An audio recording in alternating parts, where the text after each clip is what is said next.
यहीं से शुरू होती है दुनिया के दो सबसे बड़े स्पोर्ट्स ब्रांड की कहानी। पर यह सिर्फ बिजनेस स्टोरी नहीं है, ये कहानी है दो भाइयों की जो एक ही घर में बड़े हुए, एक ही सपना देखा और फिर एक दूसरे के सबसे बड़े दुश्मन बन गए।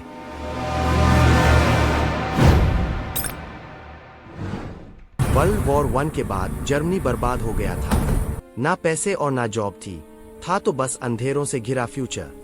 वही दो भाई आदि डेसलर और रूडोल्फ डेसलर इन चीजों से परेशान थे, जिनके पास कुछ नहीं था सिवाय जज्बे के। दोनों भाइयों ने कुछ बड़ा, कुछ अपना करने का सपना देखा, और यही वो लोग थे जिन्होंने दुनिया बदली।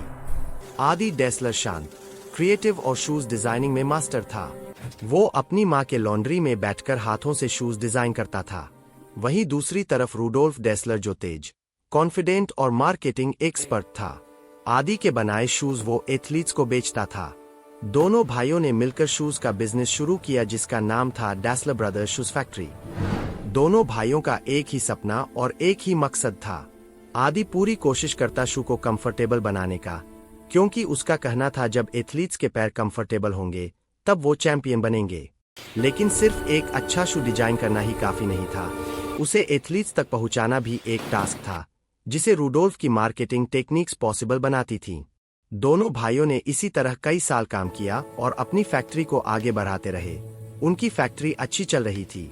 तभी उनकी जिंदगी में आया एक सुनहरा दिन, जिसने उनकी जिंदगी पूरी तरह से बदल दी, जिसकी उन्होंने कभी कल्पना भी नहीं की थी। 1936 बर्लिन ओलंपिक्स में एक अमेरिकन प्लेयर जेसी ओवेंस ने डेसलर के शूज पहनकर खेलने का फैसला किया। दुनिया हैरान तब हुई जब जेसी ओवेंस ने 4 गोल्ड मेडल्स जीते। जेसी की इस हिस्टोरिक जीत के साथ ही डेसलर शूज वर्ल्ड फेमस हो गया। डेसलर ब्रदर्स को वो सक्सेस मिली थी जिसकी उम्मीद शायद उन्होंने भी नहीं की थी। लेकिन कहानी यही खत्म नहीं हुई। उनकी जिंदगी में कुछ ऐसा अभी बाकी था, जिसने दुनिया को 2 लेजेंडरी ब्रांड्स दिए और स्पोर्ट्स शूज की दुनिया बदल कर रख दी। बढ़ती कंपनी के साथ दोनों भाइयों में ईगो भी बढ़ने लगा। आदि का कहना था कंपनी की सक्सेस के पीछे मेरा हाथ है, क्योंकि शूज को मैंने डेडी किया, उसे कंफर्टेबल बनाया जिससे एथलीट्स की परफॉर्मेंस इंक्रीज हुई। वहीं रूडोल्फ कहता था कि बिना मार्केटिंग के प्रोडक्ट की कोई वैल्यू नहीं है। दोनों भाइयों के बीच नफरत की उठी इस छोटी चिंगारी को हवा दी वर्ल्ड वॉर 2 ने। वॉर की टेंशन, बिजनेस स्ट्रगल धीरे धीरे भाइयों के बीच की दरार को गहरी करती गई। बदकिस्मती से दुश्मनों ने रूडोल्फ को अरेस्ट कर लिया, जिसका कारण वो आदि को मारने लगा। रूडोल्फ को लगने लगा कि आदि ने जानबूझकर उसे अरेस्ट करवाया ताकि वो बिजनेस पर पूरी तरह से राज करने लगे। उसकी इस सोच के पीछे का कारण थी आदि की वाइफ काथे, जो बिजनेस डिसीजन में एक्टिवली इन्वॉल्व थी। रूडोल्फ सोचने लगा कि आदि और उसकी वाइफ मिलकर उसे और उसकी फैमिली को साइडलाइन कर देंगे। रूडोल्फ के दिमाग में आदि की एक बात फ्लैश हुई, जिसने उसके शक को और भी पक्का कर दिया।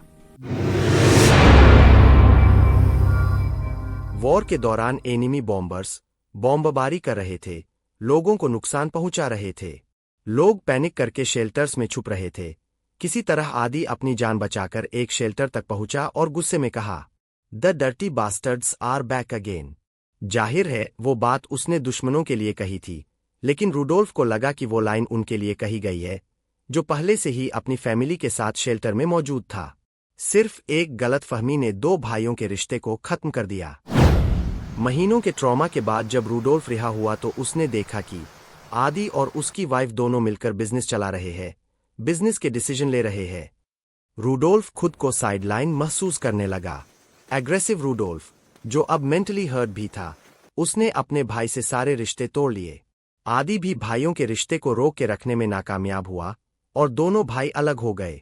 और इसी के साथ डेसलर शूज हमेशा के लिए बंद हो गया। वो फैक्ट्री जो कभी दोनों भाइयों का सपना था, जिसे दोनों ने मिलकर शुरू किया था, उसके दरवाजे हमेशा के लिए बंद हो गए। दोनों भाइयों का रिश्ता टूटा, लेकिन सपना अब भी वही था।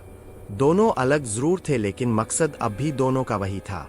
दोनों ने नए जुनून, नए हौसले के साथ एक नई शुरुआत की। लेकिन अब हर्ज़ोजेनोरैच में एक नहीं, 2 फैक्ट्रियां सेटअप हुई। आदि ने अपनी यूनिक और कंफर्ट शू डिजाइन से अपनी पहचान बनाई। वहीं रूडोल्फ ने अपनी मार्केटिंग स्किल्स का इस्तेमाल करके अपने शूज को लोगों तक पहुंचाया। दुनिया को इस बार एक नहीं, 2 लेजेंडरी ब्रांड मिले। एडिडास और प्यूमा। आदि डेसलर और रूडोल्फ डेसलर की दुश्मनी कभी खत्म नहीं हुई और वो इस दुनिया से चल बसे। लेकिन कहीं न कहीं आज भी आदि डेसलर के एडिडास और रूडोल्फ डेसलर के प्यूमा में वो राइवलरी जिंदा है। ये थी एडिडास और प्यूमा की अनकही कहानी, दो भाइयों की सच्ची दुश्मनी की कहानी। अगर आपको ये वीडियो पसंद आई तो वीडियो लाइक करना मत भूलना और ऐसी ही रील और अनटोल्ड स्टोरीज जानने के लिए सब्सक्राइब माय चैनल।